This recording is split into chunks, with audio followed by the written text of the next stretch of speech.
It was a beautiful morning in the University of Itoha.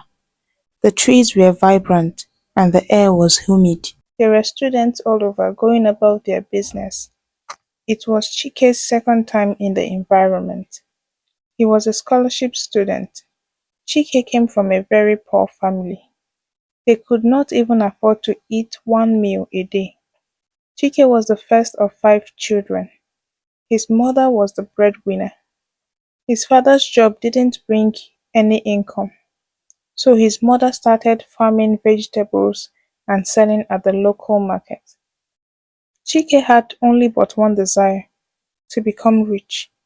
He wanted to beat poverty and help his mother and father. As though God was on his side, Chike's uncle decided to train him through secondary school. Because Chike took school seriously, he was an outstanding student. His uncle was motivated by Chike's zeal and dedication. He decided to pay for his university education as well. Chike's uncle only paid his school fees in the university. Because of this, Chike could not feed properly. His constant meal was soaked garri and water. Chike decided to do business. He would go to Mama Iyabo, the woman that makes donuts, collect a large amount and sell in school.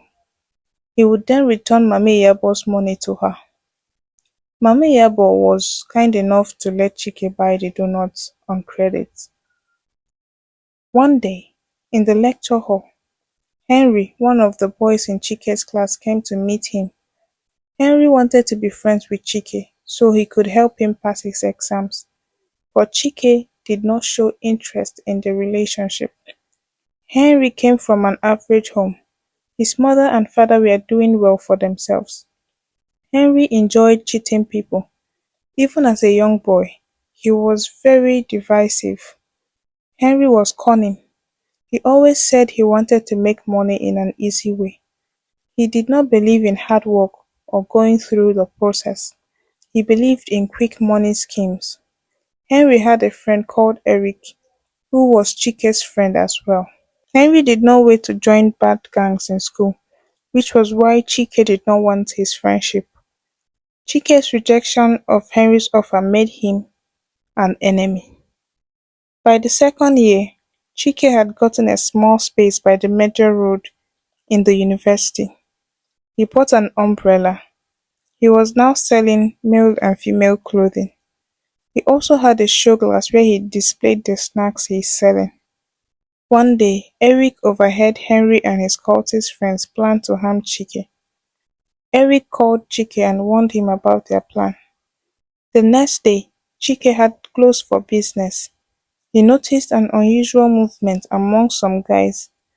Because he was already aware of the plan, he stylishly went to the back, jumped the fence and ran away. The guys waited and waited, but Chike never came out. After they had waited for a while, they left. Henry was introduced to internet fraud.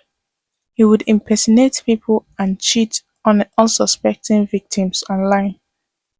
Chike's uncle had a ghastly motor accident that led to his death. Chike was devastated. How would he continue with his education? His uncle paid his school fees while he sent money home and used the remaining to feed himself. Chike's father was always requesting money from Chike, and this caused an issue between Chike and his father. Chike was still heartbroken the day his father called. Chike asked his father, "Do you know how I am making the money you are requesting for? All you do is ask me for money. You do not care whether I live or die. I am just a 21-year-old. What have you invested to ensure the return you are requesting for?" Chike's father was speechless. From that moment on, he never made such requests again. After Chike's quarrel with his father, he decided to take a walk. He went to the park. The university park had a long walk path and trees by the side. While on the walk, he met Linda. Linda was Chike's friend. Chike tried to avoid her by following a different path because he was not in a mood to talk to anyone. Unfortunately for him, Linda already saw him and she called out to him. Linda was a jovial young lady, full of joy. You can't stay around her and not feel the peace and joy that exudes from her. She called out to Chike and asked that they sit and talk. While seated, Linda held Chike's hand, looked him in the eye with a smile on her face and said, Chike, it's going to be fine. You are a strong young man. I know that God will help you pull through whatever it is that troubles you. Chike nodded in agreement, almost at the point of tears. Linda's encouragement helped Chike get back on his feet. They became closer friends after this incident, but still remained just friends. Linda supported Chike in any way she could, and Chike did the same for her as well. Few years after university, Chike asked Linda to marry him, and she said yes. Chike was doing fairly well for himself. He was running a clothing business that was booming. 3 months into marriage, Linda got really sick. She was diagnosed with cancer and needed surgery. Chike spent all of his life savings on his wife's treatment. When it was time for surgery, he did not have any money. He asked everyone he knew, but no one was willing to come to his rescue. He called Eric, and Eric said he did not have the money, but he knew someone that could give Chike the amount he needs. Who is this person? Chike asked desperately. Henry from uni, Eric replied. Chike's legs could not carry him the moment Henry's name was mentioned. Henry is the last person I would ever ask for help, Chike said. You don't seem to have much of an option. Are you going to ask him or not? Eric pressed further to know. Chike was quiet for a few minutes. With a low and disappointed tone, he said, let's ask him. Henry's house was a large bungalow, premiumly furnished. You could tell from the environment that this was the house of a rich man. Chike and Eric were welcomed into Henry's sitting room, where they had to wait for him to come and meet them. There were bodyguards everywhere, and Chike wondered what Henry could be doing to be this rich. Henry came out from his office to the sitting room. He was now looking more handsome than what Chike used to know. Henry welcomed Chike well, as though they were friends that lost each other's contact. Henry listened attentively to Chike's story. After Chike was done, Henry said, I can't give you the money you are requesting for, but I can show you a sure way to make money. Are you willing to do anything to make money? Yes, there's nothing I won't do to save my wife, Chike said. Henry smiled and said that they should both wait behind. They will leave by 12 in the midnight. Chike waited anxiously. It almost seemed as though someone slowed down the pace of time. Chike was restless. Once it was 12 a.m., he woke Eric up, and in no time, Henry came down from his room. Henry was dressed in a black attire, with a black hat. They all entered Henry's car. Chike had high hopes. Henry's car suddenly took a left turn from the highway into a bush. Chike and Eric became afraid. He probably wants to kill us and sell our organs, Eric whispered to Chike. Chike pretended to be strong, but his heart was pounding heavily. Henry didn't say a word. The car stopped, and he got down and asked Chike and Eric to come down. Don't worry, if I wanted you both dead, you would not be here right now, Henry said in a bid to make Chike and Eric comfortable. But Chike and Eric became even more afraid. The night was a dark one. Creatures of the night were making their sounds. The forest seemed like no living being should enter it by day, let alone at night time. How exactly did a human being find a path in this thick forest? Chike wondered. He was worried for himself and Eric. Not long after they started walking, they got to a house built with mud and palm tree leaves.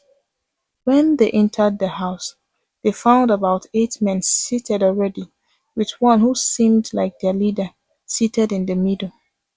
Eric and Chike could finally see the big picture. Henry was in the occult, and he wants to initiate them into occultism.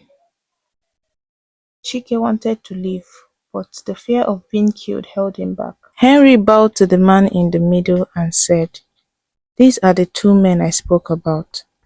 The Grand Master nodded his head in agreement and said, "Welcome, Chike and Eric. You are both about to make the money that nobody has ever dreamt of making, but there are sacrifices to make, and failure to do so will incur severe consequences." Chike's spirit fled from his body. How did he get himself into this mess, he thought. All of his life, Chike would have never believed if someone had told him that he would be where he is today. Eric, on the other hand, did not want any part in what was going on. "Chike, you will have to sacrifice your mother for the money you seek.